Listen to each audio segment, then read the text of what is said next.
तो भी लॉबी है जेडीयू की जो निशांत को आगे करना चाहती है, ये क्या रोल देखती है उनका? उनके सहारे उनको आगे भविष्य में करें कि आफ्टर नीतीश वो नेता रहें और उनके सहारे उस वोट बैंक को, जैसे अगर निशांत को आप साइड कर दें तो आफ्टर नीतीश कौन? ललन सिंह, संजय झा, अशोक चौधरी, विजय चौधरी, एक भी नाम नहीं जिसके साथ वोटर है। अब सवाल इस बात का नहीं रहे कि नेता एक दूसरे को स्वीकार रहे हैं कि नहीं, वो वोटर, वो वोट बैंक जेडीयू का वो नहीं स्वीकारेगा। ये तो चिंता तो वाजिब है जेडीयू की। हाँ, इसमें एकदम क्रॉस रोड पे है और वाजिब चिंता है। वो चाह रहे हैं पार्टी नीतीश के बाद इन्हीं की हो जाए, नीतीश के बाद इनको आगे कर रखा जाए, इनके सारे कोई अल्टरनेटिव तो हो, अभी तो उनको दिख नहीं रहा है। बिल्कुल, उनको लग रहा है नीतीश कुमार के बेटे हैं, अति पिछड़ा वर्ग से आते हैं, इस नाम पर उनके साथ हो सकते हैं।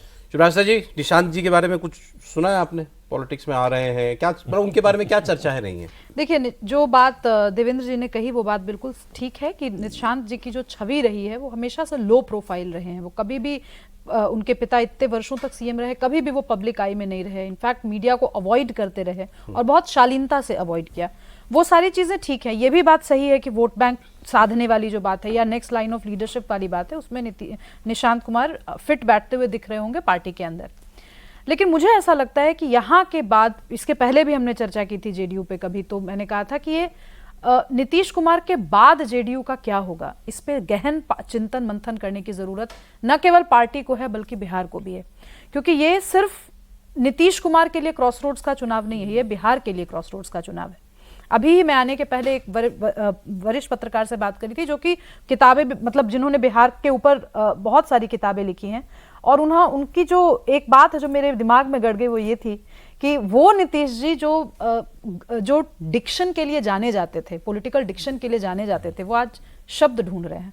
और वो तब उनको ढूंढना पड़ रहा है जब उन्होंने बहुत, मतलब बिहार को बिहार बनाने में नीतीश कुमार के योगदान को कम नहीं आंका जा सकता। कर्पूरी ठाकुर ने जो पॉलिसीज शुरू की, वहाँ के वो पूरा मूवमेंट, अगर वो सोशलिज्म का मूवमेंट अगर देखें, उसके बाद कर्पूरी ठाकुर आते हैं, उन्होंने मूवमेंट जो भी पॉलिसीज लाई, उसके बाद थोड़ा बहुत लालू प्रसाद यादव जी ने जोड़ा, और लालू प्रसाद यादव जी के बाद जो सही में हस्ताक्षर वाले जो काम किए वो नीतीश जी ने किए। लेकिन आज आपके पास एक महिला फेस नहीं है जेडीयू के अंदर, जबकि आपने बहुत केयरफुली एक महिला वोट बैंक कल्टीवेट किया। आपने महिलाओं को सबसे पहले गवर्नमेंट, मतलब भारत में सबसे पहले गवर्नमेंट की नौकरियों में 35% रिजर्वेशन दिया। पंचायत स्तर पे सबसे पहले बिहार में ही 50% महिलाएं आई, और ये महिलाएं केवल पंचायत, ये जो पंचायत पति पंचायत पत्नी वाला जो कॉन्सेप्ट था वो नहीं था, वो सशक्त दबंग महिलाएं हैं, चाहे आप आरजेडी से देख लीजिए, जेडीयू से देख लीजिए, और ये सब किया हुआ नीतीश जी का था। तो ये सब, ये जो सोशलिस्ट पॉलिटिक्स को एक जो अमली जामा पहनाना था पॉलिटिक्स का, वो तो कर दिया नीतीश जी ने, पॉलिसी का वो तो कर दिया नीतीश जी ने, लेकिन इसको आगे ले जाने वाला जो खेवैया है वो अभी कोई नहीं है। तो ये पार्टी के लिए चिंता की बात है। लेकिन मुझे लगता है बिहार के संदर्भ में ये इंटरेस्टिंग इसलिए भी है क्योंकि बहुत दिन तक एक समाजवादी ढांचे से बिहार चला है, आगे शायद कुछ और उसमें परिवर्तन आए। अगर हम कंपेयर करने बैठते हैं नीतीश जी के सुपुत्र को और लालू प्रसाद जी के सुपुत्र, उसी के लिए बैठे तो अगर हम बैठे तो देखिए, छवि वाइज मैं थोड़ा डिसएग्री करूंगी। मुझे लगता है कि उनका बहुत ज्यादा पब्लिक आई में ना होना उनके लिए बहुत ज्यादा काम करेगा, क्योंकि तेज प्रताप जी हो या तेजस्वी जी हो, इनकी कोई पब्लिक में एक जो परसेप्शन कहते हैं, वो परसेप्शन बहुत ज्यादा कोई मौलिक परसेप्शन नहीं है।